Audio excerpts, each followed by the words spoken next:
Bonjour Caroline et bienvenue sur notre plateau pour Initial. Bonjour Olivia. C'est un plaisir de te recevoir pour notre série consacrée à l'IA.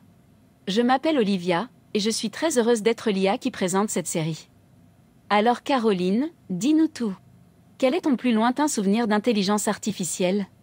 Je pense que j'en ai fait l'expérience il y a quelques années. Pour la première fois, quand chez des amis, j'ai vu leur fille de 9 ans interpeller quelqu'un dans le vide en demandant « Alexa, est-ce que tu peux mettre de la musique ?» Et j'avoue que je ne comprenais pas du tout à qui elle s'adressait. Et là, j'ai pris conscience, je pense qu'on était à l'aube de quelque chose de nouveau que les jeunes allaient porter bien au-delà de nous. C'est vrai que les assistants vocaux ont été les précurseurs de l'intelligence artificielle et ils ont vraiment évolué depuis leur début. Et justement, pour toi Caroline, l'IA c'est plutôt une évolution ou une révolution ? Alors, évolution, parce que c'est la suite logique de nos travaux en informatique, en mathématiques. Mais je pense qu'au-delà, c'est tout notre rapport au monde, aux autres, c'est notre rapport à la connaissance, et c'est finalement tout le champ des possibles qui s'en trouve modifié. Et pour moi, c'est là que c'est une vraie révolution.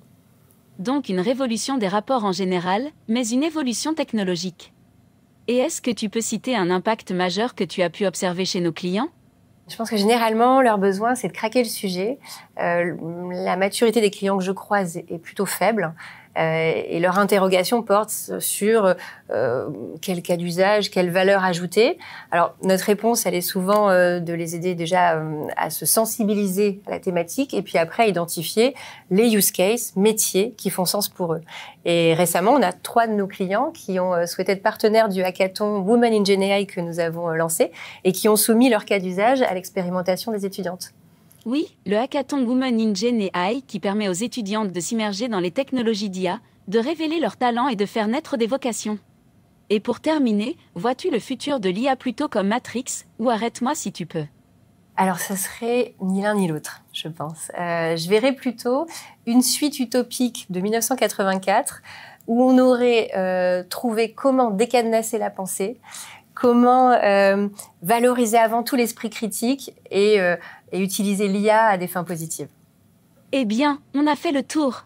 Merci beaucoup Caroline d'être venue sur notre plateau. Bonne journée à toi et à bientôt dans notre série initiale. Avec plaisir, merci.